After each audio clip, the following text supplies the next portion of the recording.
हमने हर परिवार की चिंता की है।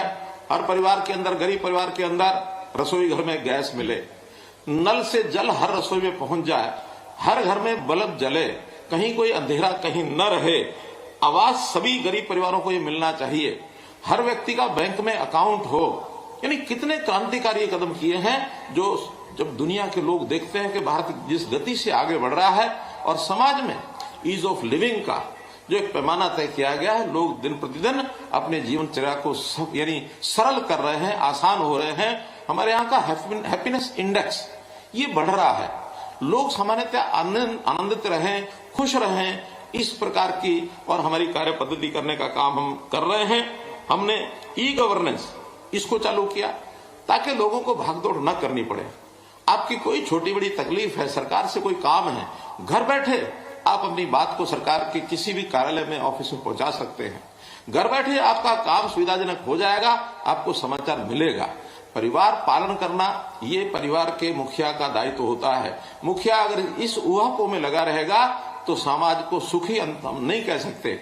दीनदयाल जी ने हमको कहा था कि एक सुखी समाज की कल्पना क्या करेंगे, तो सुखी समाज वही होता है जहां समाज में खड़े हुए सब लोगों में अगर किसी को अंतिम श्रेणी का व्यक्ति कहा जाए तो अंतिम श्रेणी के व्यक्ति को भी हर प्रकार की सुख सुविधा मिले।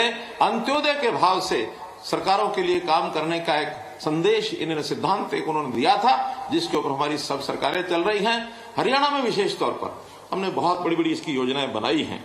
हमने परिवार पहचान पत्र, इसके अंतर्गत सब परिवारों को उसका डाटा इकट्ठा किया है ताकि कोई व्यक्ति अगर उसकी आवश्यकता है उसको आना न पड़े। हमारे पास डाटा है, हम सरकारी सेवाएं गरीब के हित के लिए उसके घर में जाकर के दें, उसकी आवश्यकता के हिसाब से, और हम उसका यानी समस्या का हल करें। डिमांड के हिसाब से नहीं करें।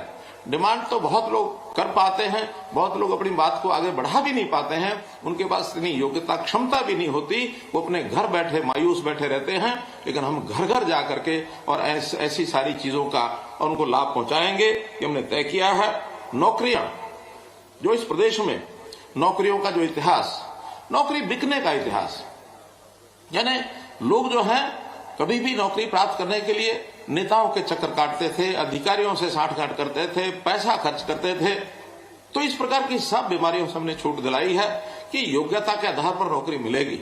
और योग्यता का पैमाना ये यही है कि हर व्यक्ति का टेस्ट में जो उसकी नंबरिंग है, उसका योग्यता है, उसका जो पैमाना है, उसके हिसाब से उसको नौकरी मिले, न कोई पर्ची न खर्ची। इस प्रकार से हमने काम किया। ट्रांसफर जो करते थे ये भी एक उद्योग बना हुआ था। कोई भी सरकारी नौकरी में चाहता है हर व्यक्ति कि मैं अपने घर के नजदीक आ जाऊं, पैसा खर्च करके और लोग सिफारिशें लगा करके और ये ट्रांसफर कराते थे। हमने सब बंद कर दिया। ऑनलाइन ट्रांसफर पॉलिसी, उसकी सीनियोरिटी कितनी है, आयु कितनी है, उसके हिसाब से जो नजदीक से नजदीक स्थान पर वो जा सकता है उसको वहां पहुंचाया है। ऐसी सब बातें हमने केवल आईटी के कारण से, ई गवर्नेंस के कारण से करना वाले सिद्ध हो पाया है।